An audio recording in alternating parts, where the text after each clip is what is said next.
Does he fall to his knees and say, Leprechaun go? Hi everyone, this is a little vlog about running special events games, super fast, fun, light and easy games.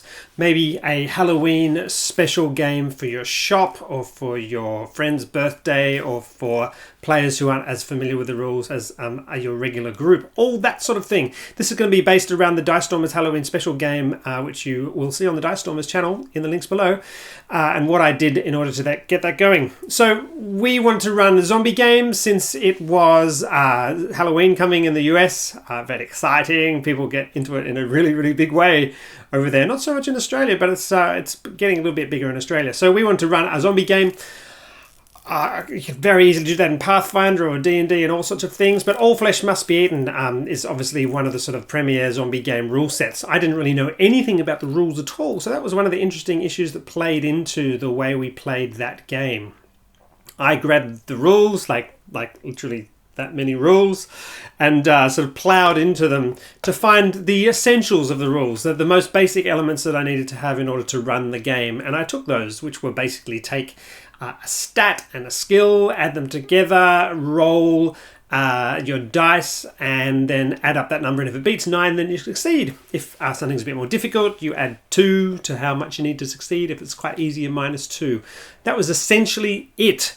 So if we mashed the rules in that game that you watch, we apologise terribly as usual, but that's a great way to start, just with one simple mechanic, and then do everything else on the fly. This is also really, really great to take that far simpler rule set for the brand new players, and then once they're used to role playing, you can then round them up into more complicated simulationist rule sets, which will be able to express the individuality of their characters more, like Pathfinder. So that was very interesting for me, making sure that I kept my load of rules and what I was thinking about as low as possible so that I could pay attention to what was going on the table.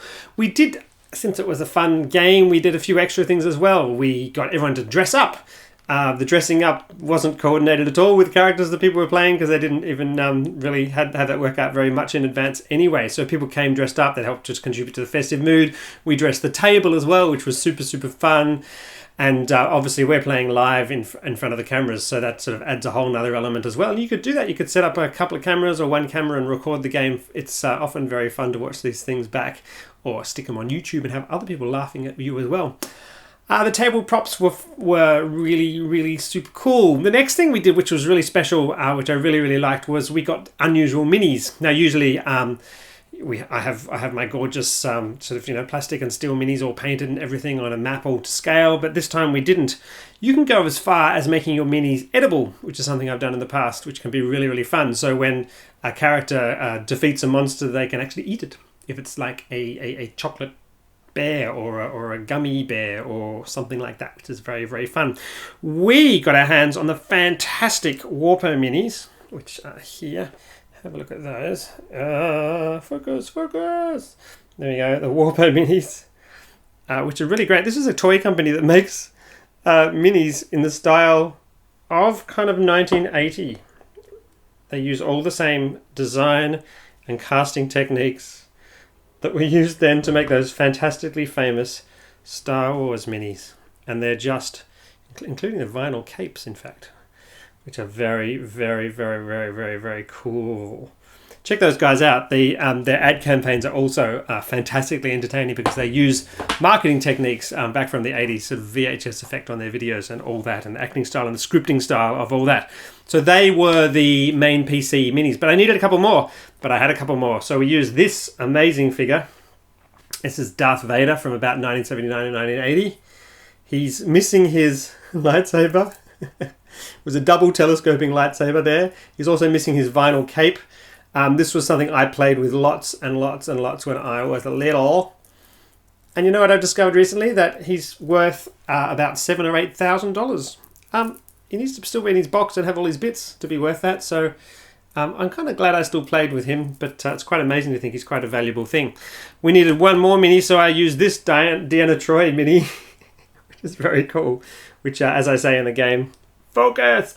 I got on my Bucks Knight. She actually has bendable knees, which makes her completely new and high technology and extra joints, which of course, as we comment, makes it harder to stand up, but really, really cool. So yeah, I had a Star Trek themed Bucks Night. That's right. That was very, very cool. So that was very fun having those minis. Then I needed my monsters. So what I used is the Pathfinder Minimates, which are really, really fun. These are a fantastic line from Diamond Select Toys. I'll give you a, see if I can get that to focus on those. Nope, it's not going to happen. I'm going to have to insert photos. That's fine. Well, you can see the photos now because I didn't post. These guys are really, really fantastic. They're actually completely interchangeable. Every single aspect of them is breakable out and joinable up. So you can do amazing mashes of minis. These are really great guys. You can get them on the Paizo store and in all sorts of other places. So that was fun. So we had fun, silly minis on the table. You can use pineapples, lollies, toys that you have, plastic Tyrannosaurus Rexes worked really well. I've used those in the past, and all that contributes to kind of the fun and silly and event nature of the game rather than just here's yet another game. You can do this in your store or with your friends or whatever, or with kids. Kids obviously respond to this sort of stuff really well, and since the Dice Domers are all just big silly kids, we responded rather well as well. Drink and food, absolutely. Beer is fantastic for the grown-ups, lollies and sugar and everything like that. We don't actually eat at the table for the Dice Domers because we discovered that it's kind of disgusting, really, to watch people chewing and talking through their food. So we eat in the gaps. Obviously, if you're not gaming for people to watch you, then you can eat and drink and be merry. A good red wine, if you want the feel to be slightly more grown up, can be really, really nice. But that's really, really important. Themed food is cool, if somewhat tragically geeky and nerdy. So if you're doing a Pathfinder game, you could have named foods that match different body parts of monsters or whatever, and have them brought up by sort of serving wenches or whatever. You can go very, very far with this sort of thing, and it has lots of fun. In the US, of course, there's themed pubs that actually have everything all coordinated with role-playing games, which is really, really cool. Nothing like that in Australia. Excellent. So those fun and unusual minis made the game really, really fun for us. The next thing I did, which is interesting, is because we were playing a game set in modern times, I actually decided to set the actual game in a familiar situation. So if you've got a real world situation, it instantly raises the stakes for the players, also gives them immediate context for what's going on, paints the environment around the players really, really quickly. So you're not asking, if they're new players or if they're visiting the store, you're not asking them to sort of create that whole environmental thing in their imagination. And you can just say, I chose Gen Con because it's something that everyone knows in the whole world, which instantly gives you the smells and the sights and the busyness and the feelings and the excitement and all that sort of stuff already. So you're not building from scratch. This is if you're trying to run a game in 1 hour, which is what we were trying to do. You're not sort of needing to spend a lot of time with exposition and, sort of explaining every single detail of the world. This is one of the big advantages with the Dungeons & Dragons Pathfinder world, that sort of classic fantasy, swords and sorcery. There are dragons, there are wizards, there are fighters, there are rogues kind of world. It's really, really good. It's set sort of pretty clearly and ready to go. That's for people who have played that game before. But obviously we were setting it in modern times, so that's really good because people know what the modern world is like. What I then used, of course, is I used real people in the game, which was lots and lots of fun. So what that does is, once again, immediately for some of them hadn't heard of them at all or were pretending not to have, that raises the stakes because you're actually dealing with real people, so you might want to really protect them. Or what it also does is create sort of a social embarrassment in the situation that the players are experiencing, where they're having to interact or mash or kill real people. It also gives instant character descriptions and traits and roles for those types of ways of being for those people, which is really, really fun.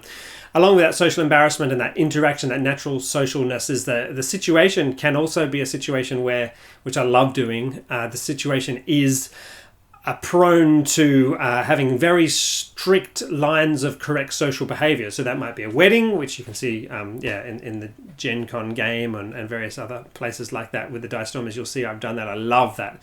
Weddings are a special day where absolutely everything has to go right. So if something goes seriously wrong, then it creates a lot of fun, inappropriateness, jokingness, all that sort of thing. A library is another good situation where people speak in hushed voices. Obviously, a china shop where any sort of movement or slashing can create thousands of dollars worth of damage is a really, really great idea as well. So those real world people, those real world situations, the socially awkward situation, all creates a sense of excitement and silliness. And then the most important thing probably for me in this sort of game, and probably in all my role playing in fact, is be ready to say yes to creative ideas. And in fact, reward creative and fun ideas. You can basically, whatever you're liking at your table, you can reward. Mathematically works. So we had, judicious additions of +2s for ideas that seemed ridiculous, or highly effective outcomes from ideas that seemed fun. So when we worked out that we were standing on the table at the Palladium Games, the players immediately decided that Palladium's books are really, really massive and heavy. So they were dropped on one of the opponent's heads, and of course that's a fantastic idea. It's cinematic, it's entertaining, it's fun, it's thematically well. So I made the damage given by that box of books to be very, very high, even relative to a gun according to the rules, or a knife, or whatever. So that's rewarded mechanically. So then that becomes something that the players are likely to even subconsciously tend to do in the future. You can do the same if you're trying to create a very serious game, where you're trying to maintain the mood and control the silliness. You can have big, strong rewards for players who are role-playing the right sort of reactions, natural reactions to events of horror, or even if a player is brave enough to do something that's non-tactically advantageous to themselves but fits in with the story really well. You can give them big, strong rewards. You can obviously reward tokens to players so that they can then use them later to have narrative control later, or second chances at things they really want to succeed, or you can just reward them mechanically right on.